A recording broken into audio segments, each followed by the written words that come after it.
যুক্তরাষ্ট্র। মার্কিন প্রশাসনের সবুজ সংকেতের অপেক্ষায় রয়েছে অত্যাধুনিক স্টেলথ যুদ্ধবিমান F-22 র্যাপটর ও F-35 লাইটনিং। এবার ধরে ধরে মার্কিন ঘাঁটিতে আঘাত করবে ইসলামী বিপ্লবের দেশ ইরান। মার্কিন প্রেসিডেন্ট ডোনাল্ড ট্রাম্পের সামরিক ইঙ্গিতের জবাবে তেহরান স্পষ্ট করে জানিয়েছে, আগ্রাসন হলে পাল্টা আঘাত হবে সরাসরি মার্কিন সামরিক উপস্থিতির উপর। স্থানীয় সময় বৃহস্পতিবার জাতিসংঘ মহাসচিব আন্তোনিও গুতেরেসকে মার্কিন ঘাঁটির একটি তালিকাও দেন জাতিসংঘে নিযুক্ত ইরানের স্থায়ী দূত। আন্তর্জাতিক গণমাধ্যমগুলোতে উঠে এসেছে যুক্তরাষ্ট্র আবারও তাদের এয়ারক্রাফট ক্যারিয়ার ও ডেস্ট্রয়ার জাহাজ সহ বিশাল বহর নিয়ে ইরানের চারদিকে অগ্রসর হচ্ছে। সমুদ্রপথে এগিয়ে আসছে মেগা ক্যারিয়ার জাহাজ গ্রুপ, যার সঙ্গে রয়েছে যুদ্ধবিমান, হেলিকপ্টার ও আধুনিক সব প্রতিরক্ষা ব্যবস্থা। অন্যদিকে ইরানও তাদের এমন সব প্রযুক্তি সামনে এনেছে যা আগে তারা কখনো সামনে আনেনি।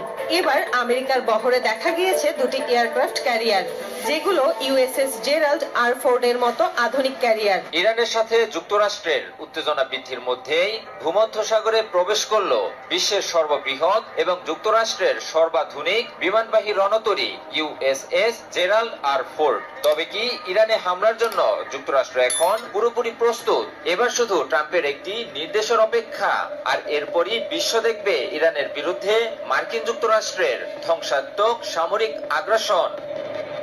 ইরানের মানচিত্র থেকে অদৃশ্য গুরুত্বপূর্ণ পারমাণবিক স্থাপনাগুলো, অর্থাৎ মার্কিন যুক্তরাষ্ট্র তন্ন তন্ন করেও খুঁজে পাবে না ইরানের বড় শক্তি সমৃদ্ধ ইউরেনিয়ামকে। স্যাটেলাইট ছবিতে ধরা পড়েছে চাঞ্চল্যকর এসব দৃশ্য।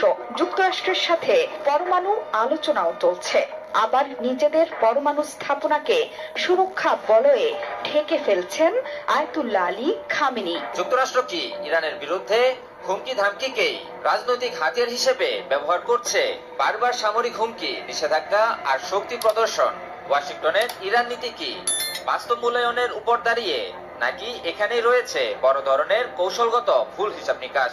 ইরানের সামরিক সক্ষমতা সম্পর্কে যুক্তরাষ্ট্র কি সত্যি পরিষ্কার ধারণা রাখে? যুক্তরাষ্ট্র কি জানে তাদের এই নীতির কৌশলগত পরিণতি কি হতে পারে?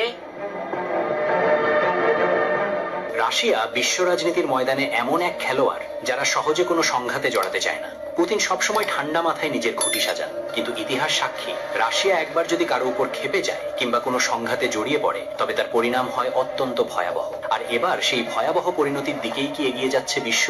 ঘটনা প্রবাহ কিন্তু সেদিকেই ইঙ্গিত দিচ্ছে। ঘটনার সূত্রপাত মধ্যপ্রাচ্যের অন্যতম শক্তিশালী দেশ ইরানকে কেন্দ্র করে। সম্প্রতি ট্রাম্প প্রশাসন ইরানের তেল বাণিজ্যের টুটি চেপে ধরার সিদ্ধান্ত নেয়। তবে কি হরমুজ